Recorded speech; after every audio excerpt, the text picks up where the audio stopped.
Okay. Mr. Walker's and Mr. Jeffers, right? Mr. Walter, yeah, okay. And Mr. Payne, Charles, if you just give your name again and your address so that our clerk has it on record. Thank you, sir. Okay, my name is Charles Payne. I live at 1528 Val Harbor Court in the 8th District, and I'm the president of the River Park Neighborhood Association. And we're here tonight to present you guys with first off, we appreciate the work that your office and Councilman Myers has done with regard to the issue currently facing our community. And I have a petition that we've been circulating for the last few weeks. We have, well, I'd like to read the petition first. And it states, we, the members of the 8th District Neighborhood Association, homeowners, residents, neighborhood businesses, business owners, and others in the surrounding area are opposed to the housing of any persons involved with or in the criminal justice system, past or present, at the former Acceptacom property located at 1393 Trent Boulevard. Further, we are opposed to the property being incorporated or used in any early release program, employment program, reentry program, or deferment program, or any other programs for ex-offenders or those looking to avoid conviction, regardless of the nature of their offenses.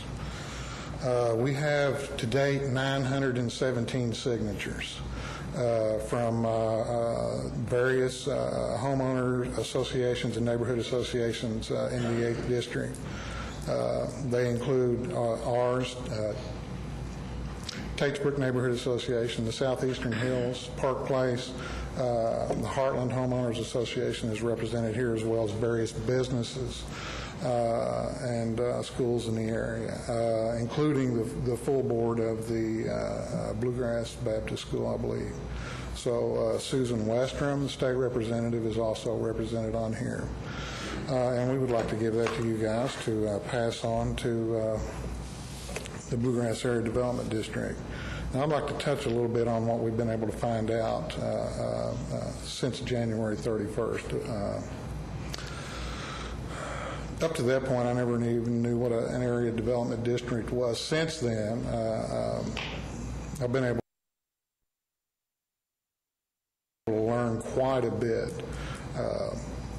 Aside from the obvious concerns the community has for housing up to 120 recently released ex-inmates as a component of an employment program, we have serious concerns about the nature or the process through which the Bluegrass Area Development District has proceeded in the acquisition and implementation of this program. First, as we began to dig, we learned that the BGADD consists of a full board of 75 members, 37 of those citizen from the 17-county area. The remaining 38 are all the mayors and judge executives whose offices hold positions on that board by default. They meet 4 times a year. The executive committee, on the other hand, is a 17-member committee which is charged with conducting business the other 2/3 of the year or the other 8 months of the year. It takes 9 members of that executive committee to constitute a quorum and therefore conduct business, and a simple majority to pass anything. So, for example, the acquisition of this property, if timed correctly, say, for example, I think they meet on the 4th Wednesday of every month. So if they met immediately after Christmas and 9 members showed up of the executive committee to conduct business, it's theoretically possible that acquisition of this property to be purposed for a reentry program could have been passed and moved forward with just 5 votes from their executive committee. So this is serious cause for concern on our part that not just the BGADD, but any area development district in the Commonwealth could move forward with business in this manner. Another thing that causes us to, that we are concerned about is the repeated attempts that they've used to, in our opinion, masquerade what we see and everybody else perceives as a reentry program as a housing component of an employment program, and we suspect that that's because they're funding sourced in some way. Another thing that we're concerned about is the fact that they have refused open records, our initial open records request, where we detailed some of these information that we wanted, and the reasons that they cited were not on the proper form and a lack of understanding. We have all this stuff posted on our webpage, and I would encourage all of you to go there. We have a lot of documentation there with regard to this. One of the things that we're not sure about either is the definition of their state authority. According to the Secretary of State's office, they're filed as a not-for-profit Kentucky corporation. To our knowledge, there is no Kentucky statute that gives them state authority to come in and purchase a piece of property and supersede municipal ordinances. And as far as we know, there's no legal precedents that I don't think they've ever been challenged in their history. So these are some of the concerns we have with regard to the BGADD, and we get the impression that they're continuing to move forward with the original project that they outlined to a communication, I believe it was to the Social Services Commission here, dated January the 23rd, from the chair of the Workforce Investment Board, where he clearly implies that the property is to be used specifically for a reentry program for persons that have been incarcerated for a long period of time in their attempts to reintegrate back into society. So some of the alternatives that we see for the property, well, a brief history of the property. When it was originally purposed out there, I mean, there was nothing out there, basically. There was a few subdivisions. They had cattle for neighbors.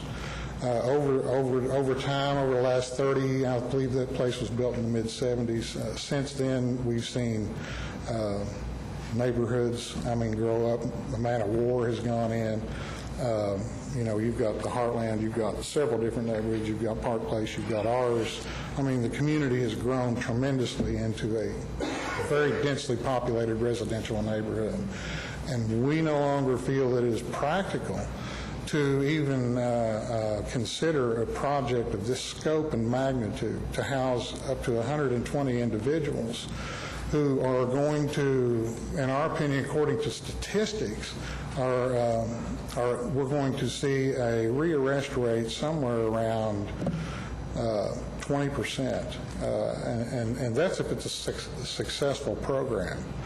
So we're going to see crime go up in our neighborhood, and you're talking about a community that received 2,000. The police department received 2,000 calls, I believe, in the last year alone, just in that area. So we've already got issues that we're facing, and one of the last things that we feel like we need is the potential for an increase in crime in our neighborhoods. A couple of the viable alternatives that we feel we have are for the property to be repurposed, to make it attractive to a developer, and to build single-family dwellings there and then make those affordable housing options for individuals. To convert it into a municipal park, to take our children off the streets. They play on the streets in the summertime till 10, 11 o'clock at night.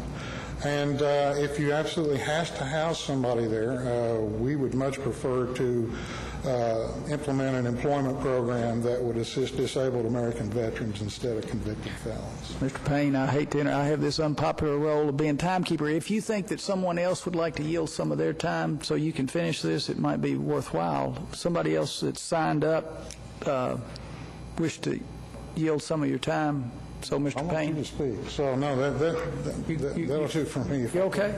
All right. So I just encourage everybody to visit our website. All right. It's at riverparkassociation.wordpress.com, and we have a lot of the documents that we've been able to uncover on a timeline at that place. Thanks. Thank you. Yes, sir.